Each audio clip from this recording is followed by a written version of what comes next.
సిద్ధపరచబడాలన్నదే దీని అర్థమై ఉన్నది.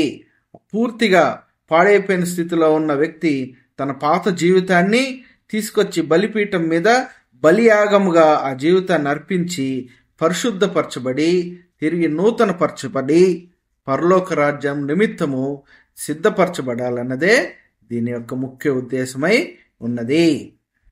చర్మము దేనిని సూచించున్నది అంటే కులము, భాష వంటి భేదములను సూచించుచున్నది.